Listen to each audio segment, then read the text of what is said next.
You are listening to Mining Stock Education, where you'll learn from the top leaders in the natural resource sector and uncover quality mining investment opportunities. For these smaller companies who don't have the IR infrastructure in place, don't have a good PR company, these whisper campaigns on the web can absolutely decimate these companies, sometimes driving them under. And if the person doing it is a short seller, then they've got a vested interest. It's not just malice. It's not just malicious intent. It's like when you have the insurance policy on your neighbor's house and you go burn it down and you profit from your act of arson. That's the equivalent of these campaigns. They're looking to burn the company down and lock in a short profit. Welcome back to Mining Stock Education. I'm your host, Bill Powers. And in today's show, I asked my friend Kerry Lutz, who's a lawyer with decades of experience in the Manhattan financial districts in a previous season of his career, to come on the show to talk about what is the line between a bear thesis for a small cap resource stock and defamation. And what should a company do if that line is crossed and there's someone on the internet defaming and putting out intentionally false and misleading information about a company? Because in small cap speculation, there is this lack of knowledge. So potential bullish thesis comes out regarding a company that nobody knew about. The stock could potentially go up because there's an influx of buyers that didn't know about this. But when there's also negative information that's shared about a company, it could cause a sell-off in that stock greater than what should be, especially if it's based on incorrect information. I've seen this in the sector myself, to where I've seen, I would say, defamatory information put out there, 100% false. And I've called companies and said, what about this? And they say, nope, that is not true at all. We never said that. We're not doing that. I've also seen this amongst resource newsletter writers in the sector, to where one certain insecure newsletter writer might defame and say, oh, this newsletter writer is taking stock from a company. When I call that person and I say, do you take stock from companies to feature them in your newsletter? No, I don't do that at all. And did you let this person know that? Yeah, I contacted them, told them what they are saying about me is false, and they basically told me to get lost. So I've seen this defamation in different aspects within this sector. I asked Kerry to come on the show. He's a lawyer. He understands finance. He's also sponsored by a lot of small cap resource stocks for his show. So Kerry, you were recently someone who testified in a defamation case. Can you share about that, and how does it relate to what I'm discussing here? Sure, it's all public record. So Jason Hartman, a well-known real estate advisor. I mean, I've dealt with him. He was a show sponsor for years and years. Some wannabe competitors started a campaign against him, and they registered URLs anonymously, and they set up Gmail accounts, and they started a nonstop stream of defamatory material. And so defamation, you got to understand, falls into, we should define it first, because many of you out there might not know or understand the concept. So two types of defamation: libel and slander. Slander is, hey, we're at the bar and I say, this guy here, stole $10 million within earshot of a bunch of people. Or I'm on a podcast and I say the same thing about him. So tens of thousands of people will hear, and then there's a cause of action there. Libel, it's what we're talking about, is written communication. If you wrote something about defamatory about a lady in the men's room, that would be libel if they could prove that you did it. A defense to defamation is truth is an absolute defense, which means if what you said was true, end of discussion, no cause of action. Some of the things that they put in this material that was defaming Jason was true, but not out of context. And then much of it was just untrue. And they had a whole campaign to destroy his company. He saw his sales dip. He hired a private investigator who was able to find out the real people behind these URLs. He had his suspicions, and then he sued these people. I was one of the witnesses. When you have a lawyer on the stand, it could go really well or it could go really bad. The key thing when you're cross-examining a witness is never ask a question you don't know the answer to. And they asked them multiples, and then I would just throw in little things like, hey, this was a digital lynching. I said to Jason, you win this lawsuit, where are you going to go to get your reputation back? because that's what always happens in these false prosecution cases. And that was by Reagan's housing HUD secretary. He was brought up on fake charges in New Jersey, surprise, and he beat them. And then they're interviewing him at the end, and he says, well, where do I go to get my reputation back? And that's the problem with these things. So in Jason's case, I wouldn't say I was the star witness, but I was an important witness. He got a $42 million judgment. It was then cut back to $28 million. And now they're going with post-trial motions. They'll probably never see any money, but his reputation, his business was under direct assault. He had to defend it, in his opinion, and he spent a fortune doing it. For defamation, you're not insured. That is what's called an intentional tort. That's like if you went and murdered somebody, your insurance company is not going to pay off for intentional murder. Yeah, if it was vehicular negligence or whatever, that's a different story. But for intentional torts, crimes, insurance doesn't cover you for it. So these guys are out, left there holding the bag. They'll probably wind up going bankrupt at some point. But that's the other thing. In the U.S., judgment resulting from an intentional tort, that's like fraud, like defamation. You can't get a discharge in bankruptcy for that judgment. So you have to understand that the courts treat defamation claims as, we would say, they're disfavored causes of action, because if they encourage these cases, you call somebody a name, you're in an argument, you call them a name, you'll wind up being sued. You have to make a special showing in your complaint, and you got to allege real damages that are provable.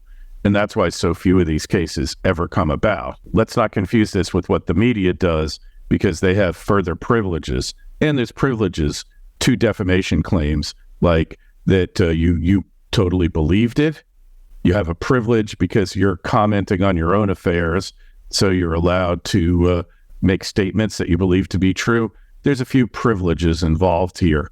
But, for these smaller companies who don't have the IR infrastructure in place, don't have a good PR company, these whisper campaigns on the web can absolutely decimate these companies, sometimes driving them under. And if the person doing it is a short seller, then they've got a vested interest. It's not just malice. It's not just malicious intent. It's like when you have the insurance policy on your neighbor's house and you go burn it down and you profit from your act of arson.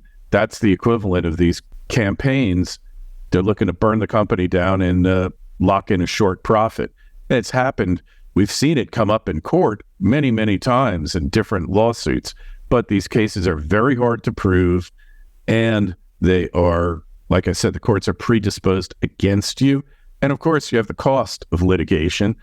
Some junior miner that's more concerned about drill results doesn't want to spend $500,000, $1 million to bring a libel suit. Plus, then you publicize the defamatory content, and the people looking at it might not understand that it's defamatory. So you could increase the damage of the conduct that you're fighting. So, it's rigged in favor of the defamers, essentially, is what you're saying? I wouldn't say it's rigged in their favor, but the risk to the defamer, to the slanderer, is somewhat limited. Now, that doesn't mean that it doesn't have its own set of risks, because if it gets out that they're doing this, they can have reputational harm. I mean, I got sued for slander one time because a guy owed me $10,000. I had a couple of checks written on his bank, and I said, I got like 2 checks written here. Are they good? And the bank said no. And he said that this was defamation. And we were down in South Carolina getting sued for $10 million. Being a New Yorker, I didn't think my chances were so good. We basically put him into bankruptcy and got paid, got everything dismissed. So that was just one instance. And I didn't even really do anything wrong, but could not get it dismissed. So these are like risky things for both sides. It's like what your mother said. If you don't have anything nice to say, don't say it. And if you do have something that's true that isn't nice, don't profit from it, because it's really like a low low blow. It just should be avoided in a civilized society. Kerry, and you and I, we're not against bare theses, right? So even as you and I have looked at different investments together, you come up with the bull argument for a given company, and then you have to acknowledge the bear thesis, what could go wrong. Yeah. So we're not talking about getting rid of intelligent discussion because that's what creates markets. We're just talking about intentionally false and misleading information that does damages to specific companies and, of course, the investors in those companies.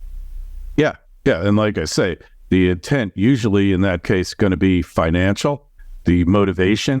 But, there's these wacko trolls out there on the internet.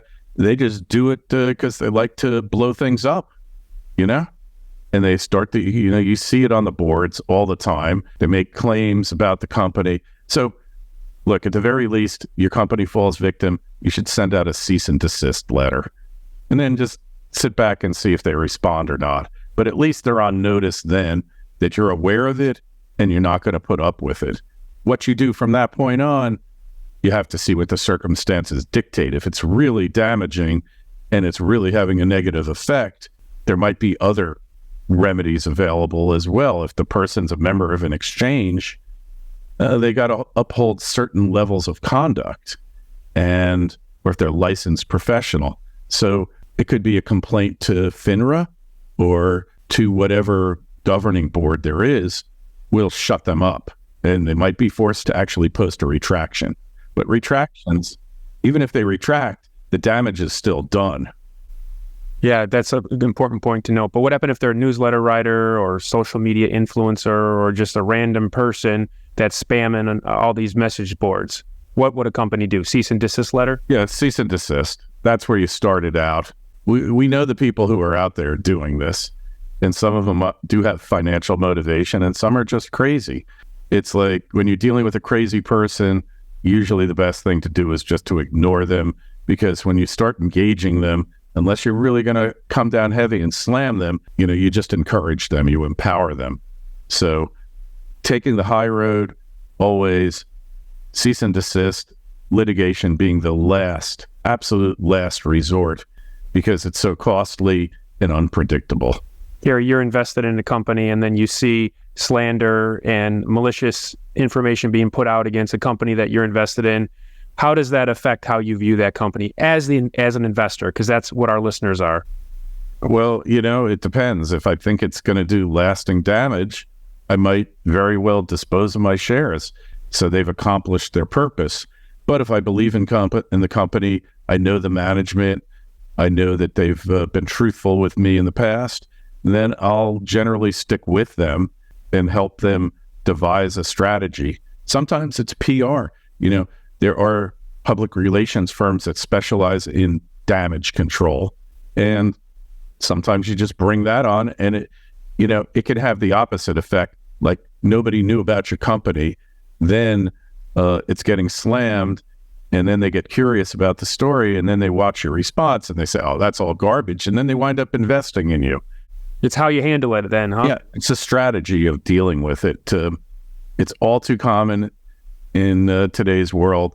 And it might be you can get the search algorithm to omit that comment. The search engines, social media companies are under, I think it's 1031 or something like that.